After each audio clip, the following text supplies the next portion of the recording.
পাপাকে প্লেয়ার মাম্মাকে চিনে না দুষ্টু বুড়োগুলো আমার। Please like and follow. Hello everyone, this is Fatema, welcome Fatema blogs. তো সকালবেলা উঠে আমি একটু রেডি হয়ে যাচ্ছি, আমি একটু বাহিরে যাব, আমি একটু কাজ আছে। তো এর মাঝখানে হলো সায়ান হলো তার আরেকজনের সাথে সে ফাইটিং করতেছে। তার ফাইটিং মিটিয়ে আমি রেডি হয়ে যাচ্ছি। তো আমার বাহিরে যাওয়ার সময় কিছু জিনিস দরকার ছিল, ওগুলো চেক করতেছি যেগুলো ঠিকঠাক মতো আছে কিনা।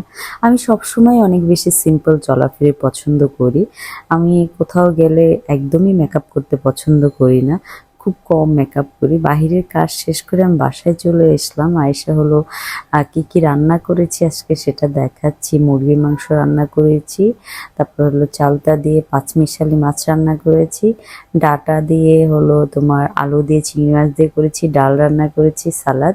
তো আজকে আমার হাজব্যান্ডকে অফিসে আমি খাবার পাঠাবো। আজকে না, রেগুলারই ওর অফিসে খাবার যায় দুপুরে। তো এরকম খুবই কম হয় যে ওর অফিসে খাবার আমি খুব কম সময় হয় যে পাঠাই না। যখন ওর অফিসের কোনো প্রোগ্রাম থাকে যে লাঞ্চ পাঠাইতে হবে না, তখনই শুধু পাঠাই না।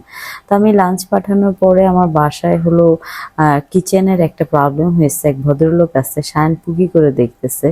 আর এখন 5:30 বেজে গেছে, 6টা বাজে জায়ান আজকে বাসায় ঢুকেছে। কারণ গুলশানে আজকে কোনো একটা মানববন্ধন টন্ধন কিছু হচ্ছিল, সেই জন্য রাস্তায় এত জ্যাম ছিল। আমার ছেলের বাসায় ঢুকতে ঢুকতে যেই জায়গায় 3টায় ঢুকে, সেই জায়গায় তোমার 6টায় ঢুকেছে। তো শুভ অফিস থেকে চলে আসলো। এর মাঝখানে দেখো সায়ান তার বাপের কাছে হেডফোন নিয়ে খেলা করছে। তার পাপার কাছে, পাপাকে পাইছে আর কাছ থেকে সরতেছে না। তার ঘুমানোর টাইম হয়ে যাচ্ছে, কিন্তু পাপার মোবাইলে বসে বসে, ল্যাপটপে বসে বসে কার্টুন দেখছে। তারপর হলো তাকে অনেক জোর করে হলো তোমার রুম থেকে বের করার চেষ্টা করছি। দেখো সে লুকিয়ে আছে, সে যাবে না। সো এই ছিল আজকে সারাদিন আমার activity. Thank you so much for watching my video. সবাই ভালো থাকবা, সুস্থ থাকবা। আর তোমরা আমাকে এত সাপোর্ট করতেছে, এটা দেখে আমার খুবই ভালো লাগতেছে।